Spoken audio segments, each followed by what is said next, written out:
Así que le recordamos, todos los días leemos la palabra del Señor, en un momento iniciaremos, y también estamos leyendo este libro, Gobierna tu Día, de Joel Osteen. Nos está inspirando a tomar decisiones precisamente. Y antes de entrar a la lectura del libro de Osteen, queremos invitarle a que usted prepare su corazón, porque realmente creo que la porción que vamos a leer de la Biblia es una porción que realmente nos inspira. Vamos a leer una, digámoslo así, una expresión resumida de la vida de David. Es un salmo, el Salmo 18, que es riquísimo en muchos aspectos. Describe lo que significaba Dios para David, lo que significaba el Señor, el hecho de que Dios interviniera en momentos álgidos en su vida y, por supuesto, lo que eso podría representar para nosotros. Pero hay algunas características concretas que mejor no se las anticipo, vamos a entrar de lleno y entonces ya vamos a desglosar esta riqueza que encontramos en este Salmo 18. Así que alístese, tome su Biblia si usted puede hacerlo. Vamos a leer el Salmo 18 en una versión particular, pero le invitamos, solo ponga atención que arrancamos en este instante.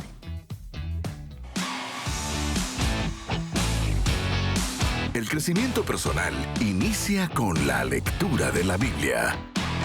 Vaya con Dios. Vamos a leer entonces el Salmo 18, versículos 1 al 6. Dice: Te amo, Señor, tú eres mi fuerza. El Señor es mi roca, mi fortaleza y mi salvador.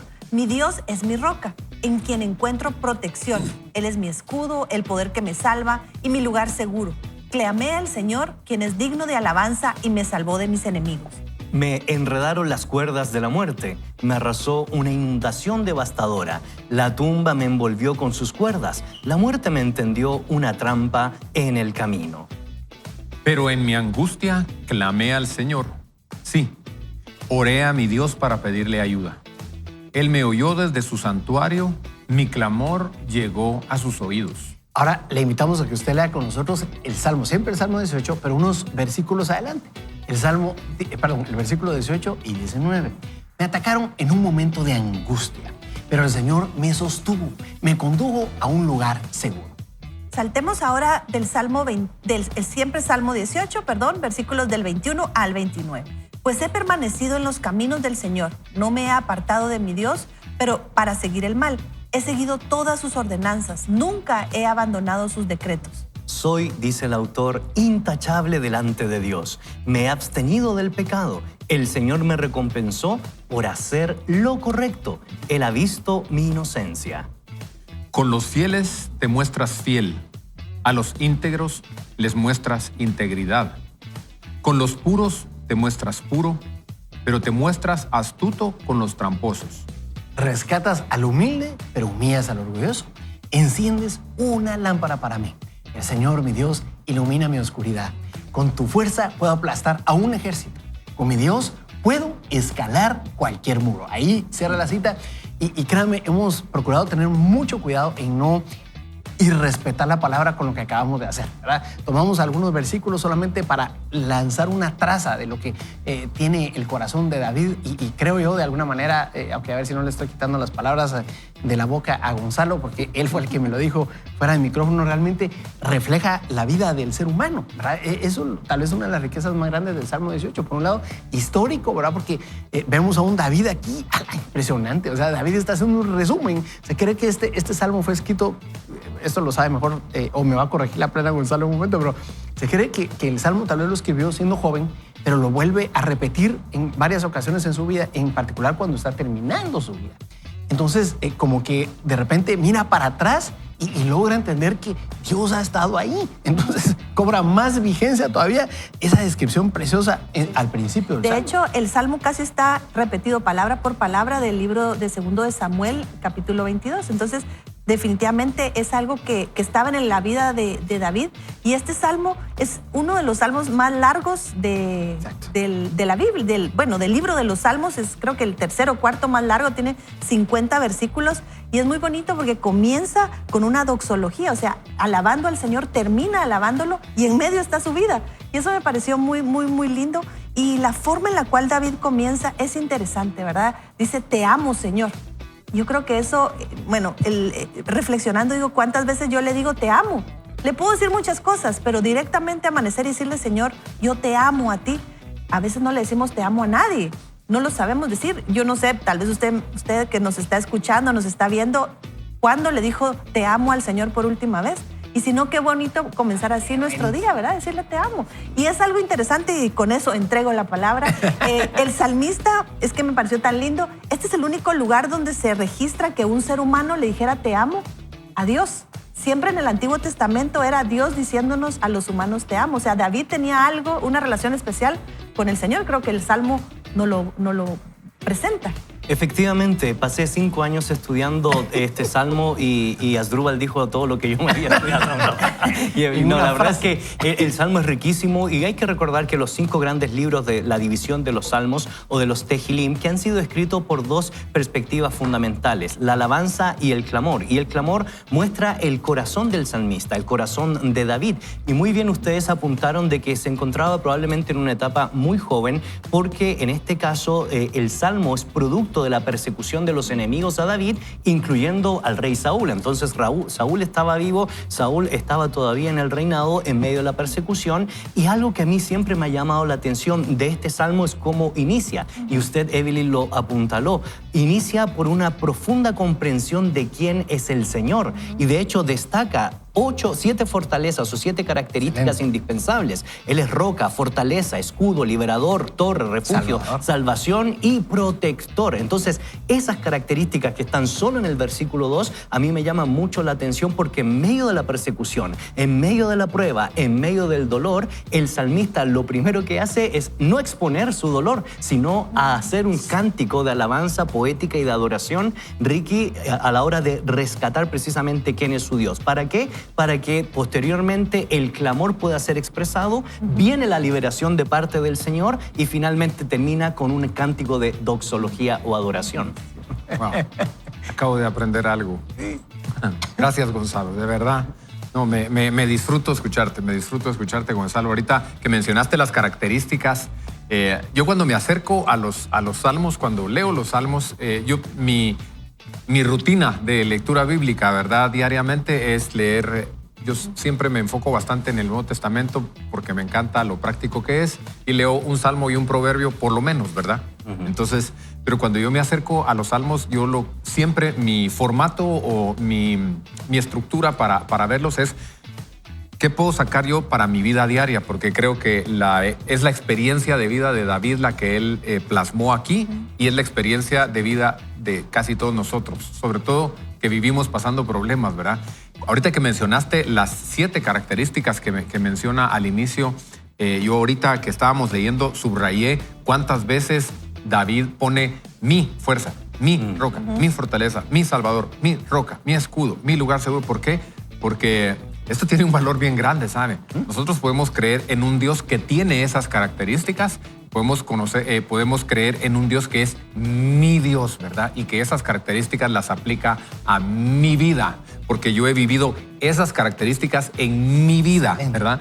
Entonces, es muy importante que nosotros tengamos esa relación con Dios. Hay miles de millones de personas en el mundo con una religión que tienen a un Dios que es externo, que está afuera, y que conocen que tiene muchos atributos, pero no son sus atributos, no es la experiencia que han tenido con él. Entonces, todo lo que David ha vivido en su vida es: Dios fue mi fuerza en esto, Dios ha sido mi roca en esto, Dios ha sido mi fortaleza aquí, Dios fue mi salvador en esta oportunidad, Dios ha sido mi escudo. Entonces, ¿sabe qué es lo lindo de los salmos y de este en especial? Que nos hace tal vez una pregunta: ¿realmente Dios es tu Dios, ¿verdad? Sí. Es tuyo.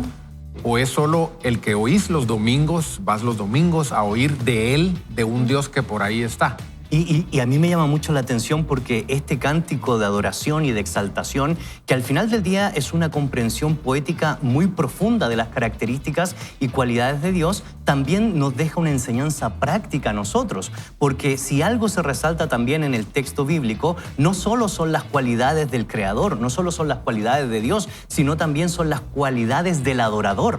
Y creo yo, Asdrúbal, que esto es sumamente importante, porque no solo tiene que ver con describir quién es Dios, sino también cuál es mi acción frente al Creador. Mi acción en 2 áreas fundamentales: integridad y humildad, que se resumen en varios versículos que vale la pena recordar, porque Dios responde producto no al acto de adoración que se ve reflejado en la integridad, en la verdad, en no decir mentiras, en ser una persona correcta o intachable. Totalmente de acuerdo. Y realmente me inspira mucho lo que ustedes ¿Te están- parece? Sí,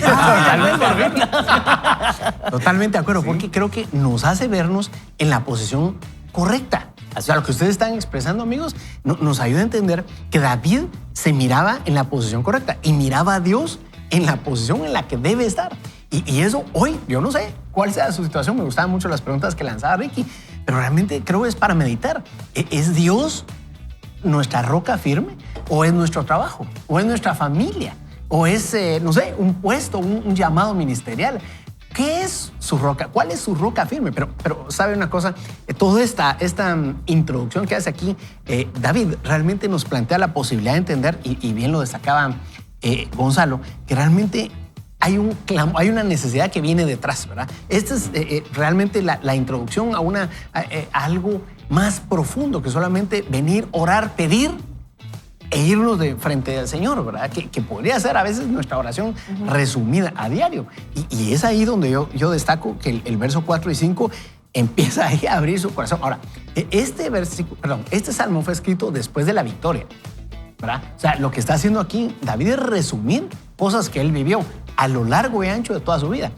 Y solo quiero destacarlo porque nos va a servir, si es que nos da tiempo, para más despuesito. Sí ¿verdad? nos da, sí. Buenísimo. Es que David no está hablando desde la perspectiva de que él sea perfecto. Claro. Que conste, ¿verdad? Sino al contrario, él está manifestando su vulnerabilidad y en el verso 4 lo dice: me enredaron las cuerdas de la muerte, me arrasó una inundación devastadora, la tumba me envolvió con sus cuerdas, la muerte me tendió una trampa en el camino. ¿Y cuántos de nosotros no nos hemos sentido tal vez así? Claro, es un clamor en la crisis. Exacto. Eso es. Y solo mencionar, porque creo que vale la pena, queridos amigos, las características de David, porque en el verso 20, en el verso 24, se nos dice que en medio de la crisis él conservó su integridad. Verso 20 y 24 también es llamado a ser un poeta cuya limpieza de manos se destaca. Y la metáfora de limpieza de manos es pureza del alma, del corazón y de la mente. En tercer lugar, es reconocido porque ha guardado sus caminos bajo dos premisas: los juicios de Dios y los estatutos de Dios. Y finalmente se ha guardado de la maldad, según estos versículos entre el verso 20 y el verso 24. Entonces, vaya si no ese resumen que nos invita a pensar en la vida de David y sus cualidades frente al Creador en medio de la crisis. Ese clamor tiene una respuesta específica porque se ha demostrado que el corazón conforme al Señor y al Creador mismo resulta ser en una actitud correcta frente a los demás. Y fíjate, mira, ¿cómo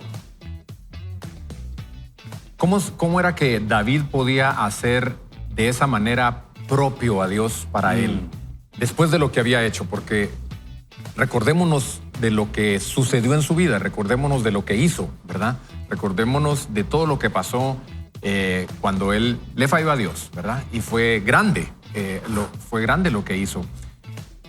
¿Cómo él puede llegar en este momento a decir en el versículo 23, soy intachable delante de Dios, me he abstenido del pecado? O sea, yo lo subrayé ahorita porque dije, ¿no te recordás, pues? ¿Te recordás? ¿Cómo puedes decir que sos intachable? Ahí te Y porque encargo. porque creo que yo lo leí a través de mi propio filtro, ¿verdad? Claro. Que muchas veces, ¿sabes qué? Que nosotros no logramos hacer a Dios nuestro Dios porque no creemos el perdón que Él ya nos dio. Eso es. O sea, David podía hacer a Dios así, podía sentirse, porque dice, delante de ti me siento intachable, ¿verdad? Tal vez delante de los hombres, algunos me recordarán lo que hice, ¿verdad? O algunas circunstancias me recordarán lo que pasó. Pero delante de ti yo me siento intachable, porque después de que me perdonaste, me he abstenido del pecado. Dice en el 21, he permanecido en los caminos del Señor. Ya no me he apartado de mi Dios para seguir el mal. He seguido todas sus ordenanzas. Nunca he abandonado sus decretos. ¿Desde cuándo? Desde que Dios le dijo, te perdono. Por un arrepentimiento genuino. Que Totalmente. eso fue fundamental, ¿verdad, Evelyn? Yo quería decir algo. Me gustó mucho lo que decía Gonzalo y ahorita Ricky. Es mucho de nuestra relación con Dios tiene que ver cómo reaccionamos nosotros hacia lo que Dios nos permite, que es un arrepentimiento. Y en la reflexión que David hace demuestra cuál era su reacción ante lo que Dios le ofrecía, porque muy bien decía Ricky, el Señor nos ofrece el mismo perdón a todos. O sea, la provisión de la salvación, del arrepentimiento, es para todos. pero a veces nosotros mismos decimos, no, es que yo no lo merezco o no quiero tomarlo porque eso implica una responsabilidad de qué voy a hacer yo con lo que Dios ya me dio. Y David demuestra a través de la relación de cómo él reconoce a Dios en cada una de esas características, cuál fue la respuesta de David hacia su Dios, ¿verdad? Dios, de verdad, es que Dios nos ama de una manera tan extraordinaria y nos ha hecho literalmente incastigables cuando Jesús llevó nuestro castigo y Él nos dice, pero si yo ya te perdoné, quiero que vivas así. Y me gusta porque luego dice, cuando tú haces lo que, porque es un juego interesante, ¿verdad? Dios da la provisión, nosotros la tomamos y entonces le damos la gloria a Él. Y Él dice, con los fieles te muestras fiel, ¿verdad? O sea, Así es. porque hablábamos un poquito que a veces sentimos como que las promesas de Dios, bueno, Dios, es todas esas características, entonces Dios tiene que hacerlo, pues, porque... Pero David nos demuestra que sí hay algo que nos toca a nosotros. Así es. Yo sé que Asdrúbal quieres decir muchas cosas, Hace rato, pero Gonzalo. miren, solo 30 segundos y ya van 25. Una profunda comprensión de Dios me ayuda a comportarme como se debe delante de Dios y de esa manera la gracia, la misericordia y la victoria proviene del Creador y eso nos lleva a vivir una vida profundamente doxológica o de adoración. Y quiero resumir algo de lo que ustedes están diciendo. Realmente hay dos cosas que quiero decir. Uno es que hay promesas del Señor, pero hay promesas condicionales que podemos estar ofreciendo el cielo y la tierra. Mucha atención a esto, ¿verdad? O alguien podría estarlas ofreciendo, pero cuando nos metemos en la Biblia, y vamos a hablar de esto, cuando nos metemos en las prácticas que Jesucristo nos enseña a nivel espiritual, nos damos cuenta que muchas cosas dependen de otras. Y lo que está expresando David aquí, con lo que bien leía Evelyn, vamos a ver, verso 25, con los fieles te muestras fiel, íntegros les muestras integridad, con los puros te muestras puro, pero te muestras astuto con los tramposos. Significa que mientras nosotros caminemos tomados de la mano del Señor, podemos esperar que Dios intervenga. Dios tenía una relación profunda con David, por eso él se expresa así en los versos primeros del Salmo 28 que leíamos. Tiene la confianza para expresar su clamor y ha experimentado esa presencia del Señor. Esa era una de las cosas que quería decir. Y lo otro, John Mark Comer hace un comentario en el libro de No vivas mentiras. Él menciona a un amigo que lamentablemente no me acuerdo cómo se llama el amigo, pero él dice, muchas veces nosotros queremos el reino, pero no al rey.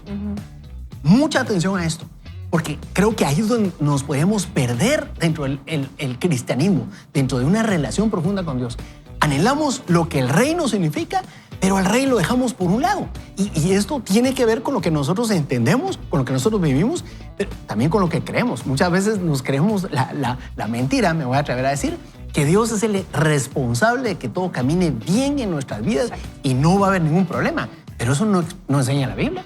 La Biblia nos reta que nosotros seamos responsables espiritualmente, nos comprometamos con Dios. Y por supuesto, hay promesas para los que le hemos reconocido como rey. Pero también nos invita a vivir una vida de santidad, a tomar decisiones. Y como bien lo expresaba Ricky y mis amigos, David tuvo que arrepentirse. David tuvo que llegar a un momento en el que dijo, de plano, pues esto no puede seguir así. Y eso es lo que me gusta. Por eso el verso 21 que también refrescaba Ricky es brutal. He permanecido en los caminos del Señor, no me he apartado. O sea, David regresaba con Dios. Esas son decisiones. Sí, totalmente de acuerdo. Y la Decisiones métrica poética hebrea implica de que es un andar constante. Buenísimo. Cada día tiene su propio afán y cada día debemos trabajar por eso. Y solo destaco brevemente lo que tú dijiste, Asdrúbal, porque muchas veces estamos interesados en los elementos positivos del reino, pero dejamos de lado el rey y lo que demanda el rey de nosotros, porque eso es importante. Cuando nosotros no estamos viviendo a cabalidad de acuerdo a las demandas del rey, es porque no hemos entendido quién es el rey a la luz de este Salmo 18. Totalmente de acuerdo. Sí, totalmente de acuerdo, Gonzalo. Todos están esperando que digan algo. Mira, uno de los más grandes obstáculos que nosotros tenemos y que yo encuentro, pues, sobre todo en la gente a la que yo atiendo constantemente en consejería, es esa manera, como decía Gonzalo, de no tener una buena comprensión de quién es Dios, de cómo es Dios, de cómo actúa Dios, porque nuestro filtro viene dañado, ¿verdad? Nuestro corazón viene muy dañado por la imagen que tenemos de nuestro Padre terrenal, de la relación que tuvimos o que no tuvimos con Él porque Dios se relaciona como padre, ¿verdad? Él se menciona en la Biblia como padre, entonces nuestra imagen siempre tiende a comparar eso. Yo le animo, querido amigo, a que usted conozca a Dios. Y cómo lo conocemos, lo leemos aquí, ¿verdad? Él se revela ahí de cómo es su corazón, cómo Él nos trata, ¿verdad? Cómo es su misericordia todos los días, cómo es su gracia, para que podamos sentirnos con esa confianza de decir, tú eres mi Dios. No eres el Dios de la religión a la que yo asisto. Eres mi Dios. Yo tengo una relación contigo. Tú me escuchas. Yo también subrayé ahí cuando decía mi clamor llegó a sus oídos, ¿verdad? O sea, literalmente está diciendo que Dios tiene oídos para escucharnos a nosotros. Así es que, como decía Gonzalo, de verdad, para que podamos, como dijiste, si se me queda la palabra, para que podamos adorarlo doxológicamente. Doxológicamente debemos de conocerlo. Charles Spurgeon decía que mientras más conocemos los atributos de Dios, más conocemos sus actos y sobre todo su misericordia. Qué lindo. Y es por eso que queremos finalizar este tiempo leyendo los últimos, o más bien, enfatizando los últimos versículos. Cuando dice del Salmo, bueno, los últimos versículos que tenemos aquí, porque el Salmo es más largo. El Salmo 18, en el verso 27, dice, rescatas al humilde, pero humillas al orgulloso. Enciendes una lámpara para mí, el Señor, mi Dios, ilumina mi oscuridad. Con tu fuerza puedo aplastar un ejército. Con mi Dios puedo escalar cualquier muro. Y aquí es donde yo creo amarra todo, ¿verdad? Cuando hay una relación con Dios como nuestro Padre, sabemos quién es Dios, quién somos nosotros en la posición correcta, ¿verdad? Nosotros podemos hablarle qué necesidades tenemos. Es cuando escucha nuestro clamor, pero nuestro clamor no es cualquier petición, ¿verdad? No es decir, fíjate que necesito esto, lo otro, el otro, ahí te encargo, ¿verdad? Sino clamores que salga la petición desde adentro de nosotros, sabiendo que solo Él podría suplirlo, ¿verdad? Y entonces entendemos que Dios bendice al que es íntegro. ¿Por qué Él es íntegro? Él bendice al que es puro porque Él es puro. Él bendice al fiel porque Él es fiel. Pero oiga esto, es ahí donde nosotros entendemos y comprendemos que nosotros podemos salir adelante. ¿Por qué? Porque Él rescata al humilde, pero humilla al orgulloso. Enciende una lámpara para nosotros, para tener sabiduría y saber dónde poner nuestro pie. Todos. A ver si no estoy alegorizando mucho, ¿verdad? Pero bueno, con tu fuerza puedo aplastar a un ejército, ¿verdad? Es entonces que podemos poner en práctica el poder avanzar adelante y realmente tener una vida totalmente distinta. Esto es tener éxito en la vida. Esto que acabamos de leer, esto sí es tener éxito. No todo lo que nos ofrecen por cualquier lado, ¿verdad? Tenemos que tener mucho cuidado. Esto integralmente es realmente vivir para algo y tener victoria. ¿Y qué sucede cuando hacemos lo contrario? Y casualmente hoy en el Bible Challenge se va a leer 1 Samuel capítulo 11 al capítulo 15, donde se nos relata la ascensión de el rey Saúl. Se nos recuerda cómo Israel escoge a Saúl, cómo se da las primeras victorias de Saúl, pero también cómo él comienza a hacer lo que es contrario al mensaje de Dios, a los decretos del Señor, y por eso en el capítulo 15 vienen los primeros rechazos hacia la figura de Saúl. Creo que leer Salmo 18 con 1 Samuel capítulo 11 al capítulo 15 nos presenta las antípodas de lo que es agradable ante los ojos del Señor y lo que sucede cuando queremos nosotros obtener siempre las victorias, pero sin hacer lo que nos corresponde de acuerdo a la voluntad del Señor. Gonzalo, y te animamos. Este Bible Challenge para nosotros es leer la Biblia, es un reto leer la Biblia en un año. Y repito, como en varias ocasiones lo hemos mencionado acá, nuestra intención no es que la lea en un año o menos. O sea, el tiempo no es el problema. La situación aquí, el reto es que la Biblia se haga tan necesaria para nosotros que nos demos cuenta que no tenemos para dónde más tomar que buscar lo que Dios dice. Esa es la intención, así que te animamos a que continúes creciendo leyendo su palabra. Vaya con Dios. Vamos adelante y continuamos con la lectura del libro. Quiero pedirle a Evelyn que nos ayude con este título que dice... Espera y ve lo que sucederá. El profeta Miqueas en Miqueas 7 habla de cómo estaba abrumado por el dolor y cómo había pasado por malas rachas. Es muy deprimente. Si hubiera parado ahí, no estaríamos leyendo acerca de él. Pero él continuó diciendo, pero en cuanto a mí, no me doy por vencido. Me quedo para ver lo que Dios está planeando. Sé que Él va a enderezar las cosas. Él tenía una actitud de fe que dice, he llegado demasiado lejos para detenerme ahora. Esperaba que Dios volteara la situación. Por eso podía decirle a sus enemigos, no se alegren cuando caigan, me levantaré. A veces hemos estado en la tormenta durante tanto tiempo que hemos olvidado lo que es estar de pie. Al enemigo le gustaría convencernos de que nos conformemos con estar doblados, viviendo en la disfunción, amargados porque nos han hecho daño, pensando que nunca volveremos a ser felices. Tenemos que hacer lo que hizo Miqueas y decir, sí, he tenido algunas malas rachas. Sí, la vida me ha lanzado algunas curvas, pero no voy a renunciar a mis sueños. No voy a conformarme con la mediocridad. Me quedo para ver lo que Dios está haciendo. Sé que Él va a enderezar las cosas. No te dejes convencer de abandonar tus sueños, dice Joel. No dejes que los retrasos, una mala infancia o las tormentas inesperadas te convenzan de que has visto tus mejores días. Dios está planeando algo. Lo que parece un atraso es parte de su plan. Puede que Él no haya enviado la dificultad, pero no la permitiría si fuera a alejarte de tu destino. Si tienes esta actitud de fe, Dios enderezará las cosas en tu vida. Él restaurará lo que el enemigo trató de robarte. Él te recompensará por los daños recibidos. Él te llevará a tu destino. Vemos lo que te estoy diciendo en la historia de José, que se relata en Génesis capítulo 37. Cuando él era un adolescente, Dios le dio un sueño en el que él estaría en liderazgo y tendría gran influencia.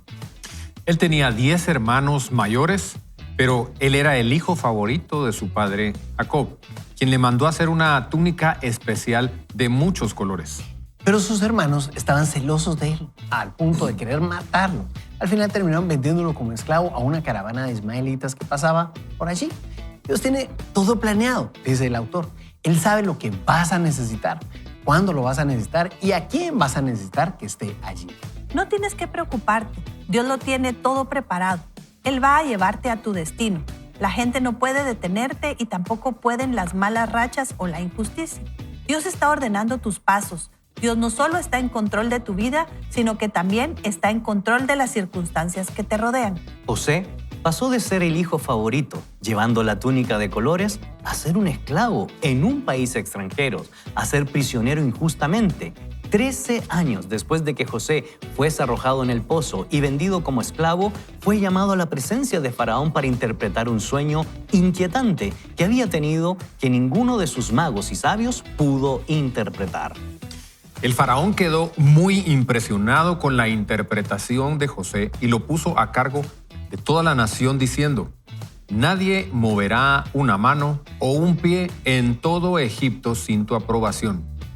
El faraón hizo que su personal trajera una túnica real para José. O sea, le cambiaron la que le había dado el papá de colores. El trajecito se lo cambiaron. Sí, le quitaron la ropa de la prisión, le quitaron la ropa de esclavo y le pusieron un manto de honor, un manto de influencia, un manto de autoridad. Pues aquí cierra lo que hemos estado leyendo de Joel Osteen y nosotros sí necesitamos hacerle una aclaración. Y es que el Salmo 18 que leímos hace un rato presenta características muy importantes. Características, ya lo mencionamos, acerca de las promesas de Dios y en cuanto específicamente algunas que son condicionales. Y nosotros sí queremos motivarle a que usted, más allá de lo que está diciendo el autor, de enfocarse únicamente en lo que Dios puede hacer, que eso está muy bien, ¿verdad? Nos enfoquemos también en cómo está nuestra vida, porque realmente no podemos esperar que las cosas nos caigan del cielo. Yo coincido, por ejemplo, con lo que dice Joel Osteen, que dice aquí, no tienes que preocuparte. Ahí está bien. Yo coincido con eso, ¿verdad? Estamos de acuerdo, Joel. Estamos totalmente de acuerdo. No necesitamos preocuparnos. Necesitamos descansar en el Señor y no lo digo porque yo ya sea al 100% alguien que lo haya logrado. Al contrario, ahí vamos, ¿verdad? Haciendo las de David.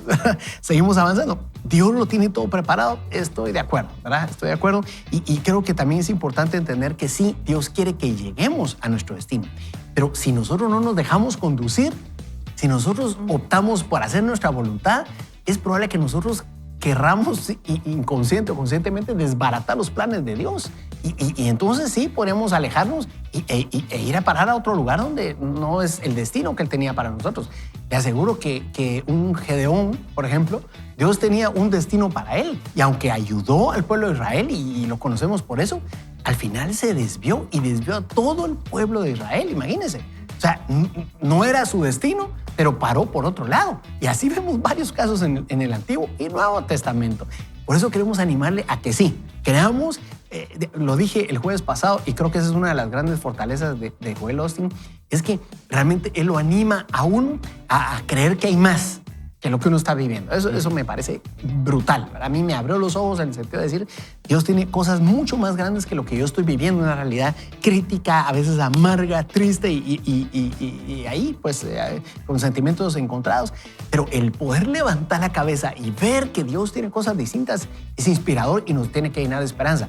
Ahora, creo que sí es fundamental el que nosotros podamos tomar la decisión de tomarlo de la mano de Dios y no soltarnos, como hizo David, ¿verdad? Que procuraba no alejarse del Señor. Alguien que me quite el micrófono porque aquí voy a decir. Yo le diría, Joel, pero Buenísimo. el resultado no necesariamente es el que describe el poderío de Dios, la fortaleza de Dios en nuestras vidas. Muchas veces estamos muy enfocados en el resultado. Y miren, yo cuando estaba leyendo el libro y meditaba ayer en esto, decía, bueno, ¿y qué hacemos con la parte final de Hebreos 11, ¿verdad? Donde habla de todos esos hombres de fe. Ellos tenían fe en el mismo Dios. Algunos leemos que conquistaron tierras, cerraron bocas de leones, derrotaron grandes ejércitos, pero termina diciendo, hubo algunos que eligieron el camino más difícil para recibir la recompensa final de Dios, que no es una descripción de lo que hoy nosotros reconoceríamos como éxito. Muchos murieron martirizados, muchos murieron en la pobreza, en la soledad, no porque Dios tuviera eso como destino, sino porque eso fue lo necesario para llevarnos al verdadero destino de Dios, que a veces puedo percibir, y como usted dice, Joel Osteen nos presenta un lado del éxito, pero creo, a mi forma personal, que existe un balance, ¿verdad? Muchos, y lo hemos dicho en otros programas, vieron a Jesús en la cruz y dijeron, fracasó, ¿verdad? O sea, Jesús es un buen ejemplo. Excelente. No sé si nosotros describiríamos la vida de Jesús a los ojos de hoy como un hombre exitoso. Así es, y es que muriendo es como se gana en el caso de Cristo. Y eso me recuerda a mí pasajes como 1 Pedro capítulo 3, verso 14, que dice, dichosos los que sufren por causa de la justicia. Y esto es fascinante porque la crisis tiene una premisa profundamente educativa, porque la crisis se constituye en una oportunidad para clamar, una oportunidad para experimentar el consuelo de Dios, una oportunidad para ser colocados en lugares donde realmente podamos ser de influencia o en lugares donde realmente podamos servir a los demás, porque ese es el llamado. La meta de todo hombre y mujer que realmente quiere adorar a Dios como lo hizo el salmista, como lo hizo José, como lo hizo Miqueas, es el servicio a Dios y a los demás. Y a mí me recuerda el caso del profeta Miqueas, donde precisamente si uno lo contrasta con el Salmo capítulo 18, él lo primero que hace es reconocer quién es el creador, quién es Yahvé. Capítulo 7, verso 14 dice, ¿quién como él? O literalmente sería traducido, fuera de él no hay nadie. Y como fuera de él no hay nadie, él cobra ánimo en el Espíritu del Señor, capítulo 3, verso 8, para denunciar las maldades de la nación, para denunciar la corrupción de la nación, para denunciar la injusticia de la nación. ¿Y sobre qué premisa la hace? Reconociendo cuáles son sus fallas, pero también haciendo un llamado a vivir, capítulo 6, en justicia, practicar la misericordia y humillarse delante del Señor, que casualmente el Señor Jesucristo lo repetiría en el propio capítulo 23 del libro de Mateo. Entonces eso, Ricky, son condiciones muy importantes que tenemos que nosotros entender, porque el sufrimiento sí cobra sentido cuando nosotros tenemos fe en nuestro Creador. Y el sufrimiento es parte de la vida, queridos amigos. Yo siempre le recuerdo a las personas porque pues, buscan ayuda cuando están sufriendo, ¿verdad? Entonces, siempre les recuerdo lo que a mí se me quedó un día, que estaba empezando yo en el cristianismo, tal vez, de un pastor que predicó en una iglesia pequeñita, me acuerdo, en Antigua Guatemala, y entonces su mensaje era, Dios te prometió el sufrimiento, ¿verdad? Así se llamaba el mensaje. Cuando Jesucristo dijo, en el mundo tendrán aflicción, ya nos estaba asegurando que así venía, ¿verdad? Pero en medio de todo esto, la historia de José, quiero traer un pensamiento sobre la historia de José que nos menciona el libro el día de hoy. José, ¿verdad? José es una de las historias más fascinantes de la Biblia. Entre la historia de José y la historia de David, para mí es lo que me capta más atención de todo el Antiguo Testamento, ¿verdad? Tal vez porque son las historias más detalladas que tenemos, ¿verdad? Tenemos muchísima información, muchísimas cosas acerca de José, así como de David también. Me llama la atención algo en la vida de José, ¿verdad? Esos 13 años que él pasó preparando su carácter en el sufrimiento, ¿verdad? Y que es lo que tal vez muchos de los que nos están viendo el día de hoy están pasando el sufrimiento, no miran un futuro, no miran una luz después de este túnel que están pasando, pero como decía Joel, Dios está preparando algo y lo que está haciendo es preparando tu corazón. En medio de todo lo que pasó José, yo miro que el carácter de él fue preparado en las 3 grandes áreas de tentación para el ser humano, especialmente para el hombre. Fue tentado en la prosperidad, o sea, con el dinero. Fue tentado en el sexo, con la esposa de Potifar. Y fue tentado con el poder, con las 3 cosas que son las que más hacen caer a los hombres, ¿verdad? Cuando él de la cárcel fue pasado a ser el administrador de la casa de Potifar. Y ayer que leía yo un poco de esto, me imaginaba algo, y es que nosotros leemos las historias de la Biblia, pero no nos ponemos como en el lugar histórico que estaba viviendo realmente José. O sea, el contexto de que estaba viviendo José era, Egipto era un Estados Unidos del día de hoy, ¿verdad? Poder llegar a la casa de Potifar o poder llegar Al faraón. manejar, ¿verdad? Manejar el reino prácticamente era como ser la mano derecha del presidente de Estados Unidos en este momento. O sea, imaginémonos eso, ¿verdad? O sea, tratemos de imaginarnos a alguien que de la cárcel, ¿verdad? O de una cisterna, de luego de una cisterna a la cárcel, y de la cárcel llega a ser la mano derecha de la nación más poderosa del mundo en ese momento. Tiene que ser sobrenatural, ¿verdad? Eso tiene que ser la mano de Dios sobre esa persona. Entonces, ¿cuál es lo práctico para nosotros hoy? Lo práctico para nosotros hoy es, no importa dónde estés en este momento, Dios está preparando tu corazón. ¿En dónde? En las áreas donde tu corazón necesita ser preparado. El de José necesitaba ser preparado en la prosperidad, ¿verdad? En decir, bueno, ahora soy el administrador de todo lo que tiene Potifar. Luego, necesitaba ser probado también en la sexualidad. Es decir, vas a ser fiel o no vas a ser fiel teniendo ahorita autoridad y poder, ¿verdad? Entonces, vas a ser fiel. Si usted está viviendo algo, querido amigo, yo le quiero decir, Dios está preparando su corazón. Si usted vivió algo, porque ahorita se me viene a la mente las personas, por ejemplo, que fueron abusadas sexualmente, un tema que estuvimos hablando hace unos minutos aquí. Si usted fue abusado sexualmente, Dios tiene un plan para su vida también. Así es. Oiga la vida de Joyce Meyer, ¿verdad? Oiga la vida de Joyce Meyer. Para mí es una inspiración tan grande oír tanto sufrimiento, pero tanto fruto de ese sufrimiento después, que digo, todo lo que vivimos tiene un propósito. Así es. Todo. Claro. Y eso, todo lo que estamos hablando, no demerita el hecho de que nosotros estemos viviendo una situación de donde podemos salir, que nos llenemos de esperanza, que nos llenemos de fe. O sea, si hacemos las de David, si acudimos a Dios como nuestra roca, nuestra fortaleza, nuestro Salvador, todas las los 7 aspectos o cualidades que le encontró Gonzalo a los primeros versículos del Salmo 18, si nosotros hacemos de Dios nuestro centro, muchas cosas pueden pasar. Y para muestra, 2 botones, ¿verdad? Tenemos acá 2 testimonios impresionantes, los voy a resumir porque están extensos, bien profundos. Uno de ellos es de Alex, y nos dice Alex, ¿verdad? Hace 5 años realmente descubrimos que nuestro hijo, dice él, nació con autismo. Esto cambió nuestra vida en realidad, y aunque han sido momentos donde hemos desarrollado paciencia, calma, y hemos aprendido a vivir un día a la vez, también hemos podido avanzar en la tormenta. Y dice él, hemos aprendido también a comprender a otras familias y a tener compasión. Hoy no es fácil, no está todo conquistado, pero realmente hemos visto el propósito, hemos ido entendiendo el propósito de Dios en medio de esta travesía. En verdad, quisiera el libro, dice aquí Alex, ¿verdad? Y esperamos a ver cómo le va a ir con la gana del libro. A ver qué van a hacer que siga adelante, en ¿verdad? producción para elegir. A ver si Ajá, el corazón. sí, exactamente. Sí. Y tenemos uno más de Marta Cano, y también lo voy a abreviar, pero dice ella de una manera impresionante, tal vez una de las tormentas más grandes que hemos vivido como familia, dice ella, fue que yo quise tomar decisiones anulando la autoridad de mi esposo. Wow. ¿Verdad? Y eso nos afectó grandemente, pero he entrado al orden de autoridad de Dios. Mi esposo es cabeza del hogar, y gracias a Dios por la sabiduría que nos brinda para seguir adelante. ¿Sabes qué, Asdrúbal? Ahorita que volviste a mencionar las 7 cualidades que mencionamos en el Salmo 18, ¿cuál es la cualidad de Dios que necesitas hoy. Porque no son las 7 las que te van a servir todo el tiempo, es una.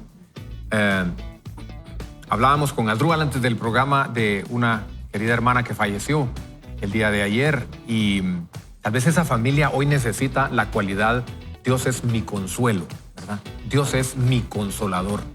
¿Cuál es la necesidad tuya? Dios tiene que ser hoy tu lugar seguro. Necesitas que Dios sea hoy tu escudo. Necesitas que hoy sea Dios tu libertador, tu lugar seguro, justificador, roca. tu perdonador, tu perdón, ¿verdad? Dios es nuestro perdón. Tú decides Tu escudo. qué cualidad de Dios necesitas hoy y esa es la que Dios quiere darte a través de su gracia y su misericordia. Y así a grandes rasgos, después de la tormenta, ¿qué? Pues en medio de la tormenta buscamos del Señor y después de la tormenta hay claridad. Así lo experimentó el salmista, Miqueas y José. Pero no solo claridad, también hay consuelo de parte de Dios, porque es lo que nos dice el apóstol Pablo, que Él muchas veces permite las tribulaciones para que podamos experimentar el consuelo de Dios y de esa manera poder también acompañar a los que están atribulados. Y finalmente hay victoria o éxito, no producto de lo que soy ni de mis propias fuerzas. No se olvide que la victoria finalmente la da el Señor. ¿Le puedo agregar una? A ver. Hay esperanza que compartir. Así es. Eso es lo que me gusta. Una vez pasamos la tormenta y vimos cómo Dios nos salvó, podemos compartir esperanza con alguien más. Totalmente. Y esa claro. es la diferencia. Y realmente queremos animarle, inspirarle en el momento, la situación en la que usted se encuentra. El contexto tal vez no lo hemos mencionado acá, tal vez no lo hemos dicho como un ejemplo, ¿verdad? Donde podría aplicarlo. Pero estamos seguros que su corazón es tierra fértil, hoy más que nunca. Y quizás se deba precisamente a la situación fuerte que está pasando. Ahí hemos estado todos, o ahí estamos todos. Queremos invitarle a que pongan sus ojos en el Señor. Dios está creyendo y confiando. Eso me gusta mucho, esa frase que Jorge Diegues ha mencionado, ¿verdad? Nosotros confiamos en Dios, pero Dios de alguna manera también confía en que nosotros vamos a tomar las decisiones correctas. Dios confía en nosotros. Le invitamos a que nos acompañe, no se desprenda de la sintonía de este programa Vaya con Dios. Todavía falta bastante. Está riquísimo el contenido, los testimonios están brutales. Así que le invitamos que nos acompañe en breve corte y regresamos con más, por supuesto, de Vaya con Dios. Vaya con Dios. Podría ser que usted no haya aprendido una lección después de una crisis. Y es por eso que sí queremos invitarle a que haga lo que nosotros hemos estado realizando aquí. Ver la vida de José, analizando mientras iba sucediendo de crisis en crisis y, digámoslo también, ¿por qué no?, de victoria en victoria. Y en el caso de David, desde la perspectiva del Salmo 18, estamos viendo lo que sucedió antes en su vida. Eso necesitamos hacer. Si usted está en medio de una crisis, yo le diría, si usted es de los que anotan, de ustedes de los que les gusta escribir, vaya haciendo una bitácora. ¿Por qué no? ¿Por qué no escribiendo un pequeño diario? Hoy enfrenté esto, el Señor me dijo esto, otro en relación a la situación. Yo sigo llenándome fe. Hoy no amanecí con toda la fe necesaria. Acudo al Señor y vamos para adelante. O si no, pues simplifíquelo y haga al final enumere las lecciones que usted aprendió, que es lo que nuestros amigos, si no fácilmente, pero se están atreviendo a abrir su corazón y hacerlo público aquí a los 4 vientos, ¿verdad? Le invitamos a que usted se detenga, haga una pausa después de haber pasado una crisis y saque conclusiones. ¿Sabe por qué? Porque yo he cometido errores graves, crasos, haciendo lo contrario. He pasado una crisis, Dios me ha ayudado y no me detengo. Simplemente sigo para tratar de llegar a donde yo quiero llegar, que podría ser ¿qué sería? Una cumbre en la costa después de haber salido del valle, ¿verdad? Y lo que quiero es llegar al otro lado y vuelvo a cometer a la vuelta de la esquina el mismo error. Eso todavía lo sigo viviendo y me ocurre cuando no me detengo a sacar lecciones, un listado de lecciones que Dios me enseñó en medio de la crisis. Y nos caemos cuando nos creemos autosuficientes y creemos que por medio de nuestras propias fuerzas podemos lograr el éxito dejando a un lado de Dios. Entonces yo creo que es importante y lo digo porque en uno de los testimonios Miriam Aguilar nos da 3 elementos importantes que ella ha aprendido. Paciencia, amor, pero esto es clave, perseverancia. Y eso es sumamente importante en estos días, ante la prueba, la crisis, el dolor, el sufrimiento y esas etapas que son complicadas en la vida. Creo yo que es importante la paciencia, como dice Evelyn, el amor, pero por sobre todo la perseverancia. Totalmente de acuerdo. Y quiero destacar algo antes de continuar con la lectura del libro. La temporada se llama Decisiones Positivas y una decisión positiva podría ser no solo sacar la lección, sino tomar decisiones en función de esa lección en medio de la crisis. Le animamos y mientras usted se anima a tomar ese tipo de determinaciones, continuamos con la lectura del libro con el título Deja la túnica de colores. Dice el autor, imagina ahora a José pensando en la túnica que sus hermanos le habían quitado, el manto que representaba el favor. En ese momento se había sentido decepcionado. Quería recuperarla. No le parecía justo, pero ahora se daba cuenta que si no perdía la túnica de muchos colores, nunca habría tenido el manto de la autoridad. El manto que decía, estoy a cargo de una nación. Si supieras lo que Dios tiene reservado para ti, no te afligirías por la túnica de muchos colores que te quitaron, el trabajo que no funcionó, la persona que no se alejó, el préstamo que no se dio. Si pudieras ver el manto de autoridad, influencia, abundancia y favor sin precedentes, no estarías amargado por quienes te hirieron, molesto por el tiempo en el pozo o frustrado por lo que perdiste. Lo que Dios tiene en tu futuro es tan sorprendente que nunca te quejarás de tu pasado. Puede que estés decaído ahora, pero así como José, prepárate para levantarte. Dios está a punto de hacer algo inusual, algo que te catapultará a su nuevo nivel. Tu historia no termina con una túnica que perdiste, no termina con un sueño que no resultó, una relación que no funcionó o un negocio que se quebró. No pases tu vida, dice el autor, deseando tener la túnica de muchos colores cuando Dios tiene algo mucho mejor en tu futuro. No vayas por ahí amargado porque alguien te arrojó a un pozo. Dios vio cuando esa persona te traicionó, cuando te engañó en un negocio o cuando un sueño no funcionó. Él no habría dejado que se llevaran la túnica de colores si eso no fuera a apartarte de tu destino. ¿Cuántos de nosotros anhelamos la túnica de muchos colores? Deseando poder volver a cuando sabíamos que éramos favorecidos, antes del contratiempo, antes del problema de salud, antes de la pandemia. Aquí está la clave, dice el autor. No tener la túnica de muchos colores no significa que no tengas favor. Significa que un mayor favor está por venir. Tuviste que perder esa túnica para entrar en el futuro impresionante que Dios tiene reservado para ti. Tú nunca has visto, ni oído, ni imaginado a dónde Dios te está llevando. Si te sientes como si estuvieras en un pozo, está bien, porque el pozo te está llevando al palacio.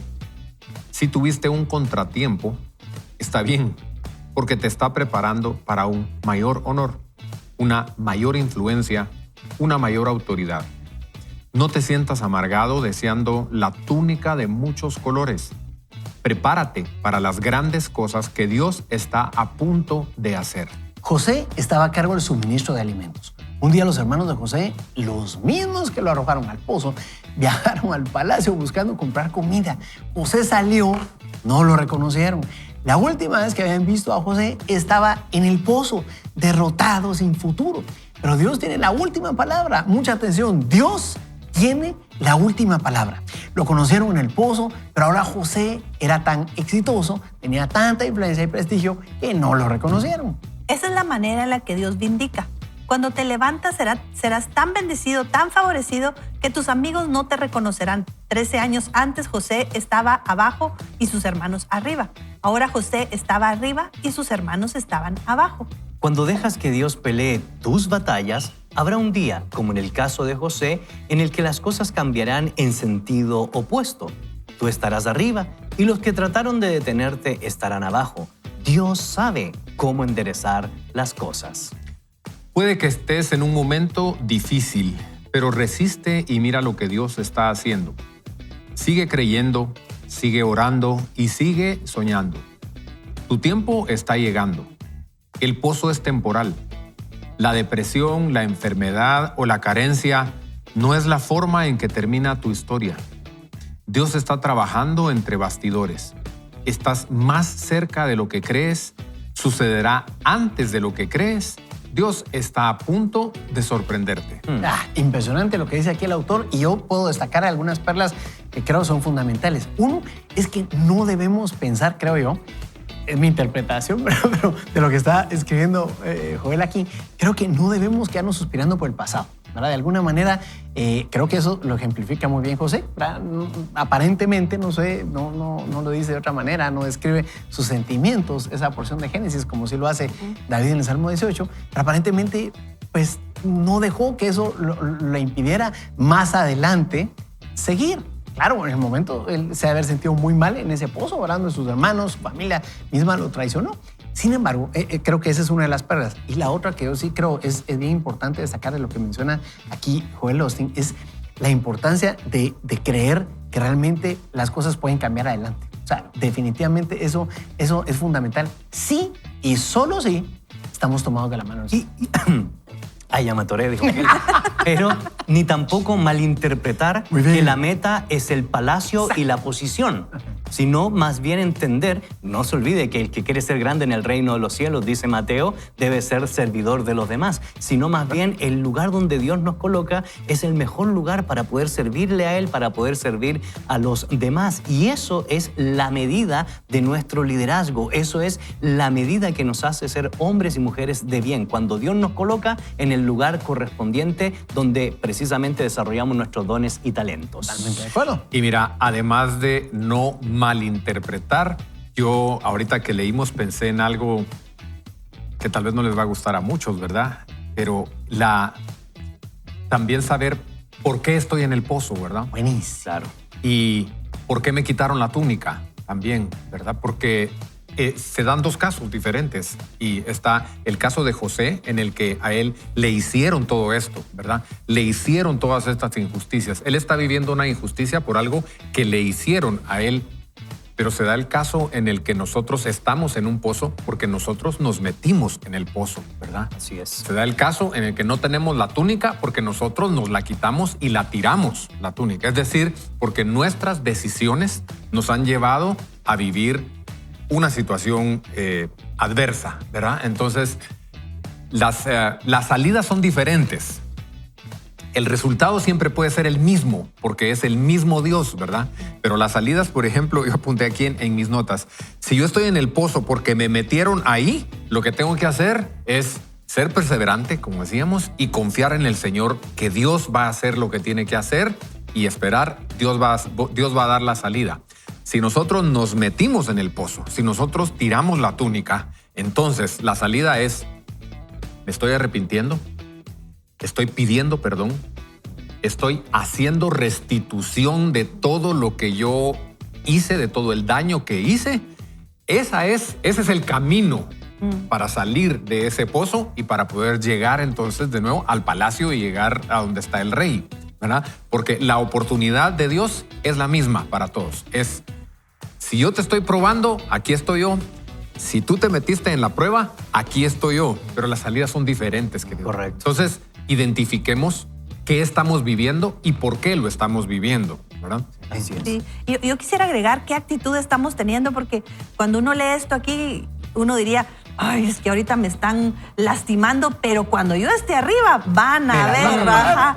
Y muchas veces podemos estar enfocados en querer esa victoria o recibir esa victoria del Señor para nosotros vengarnos. Y tenemos que tener cuidado porque honestamente cuando estamos en el pozo, como dice Ricky, si fuimos metidos ahí por algo que no fue nuestra responsabilidad o estamos ahí porque nos metimos solitos, la razón de salir de ahí tiene que ser el Señor. Y por eso tan lindos testimonios, porque muchos testimonios, y si somos honestos todos nosotros podemos decir lo mismo, cuando hemos hecho bien las cosas y aprendido de la crisis es cuando nos hemos aferrado de la mano del Señor. Y es que si la motivación es la venganza, nunca vamos a salir del pozo. Siempre nos vamos a quedar ahí. Y un segundo elemento que yo quisiera destacar es cuando somos llevados al pozo por agentes externos. La gran pregunta es, ¿nos alegramos por eso? Y es interesante porque Pablo en Romanos capítulo 5, verso 3, él dice, también nos alegramos al enfrentar pruebas y dificultades porque sabemos que nos ayudan a desarrollar el carácter o la resistencia. Y lo digo porque, Ricky, hace un momento tú mencionaste algo importante.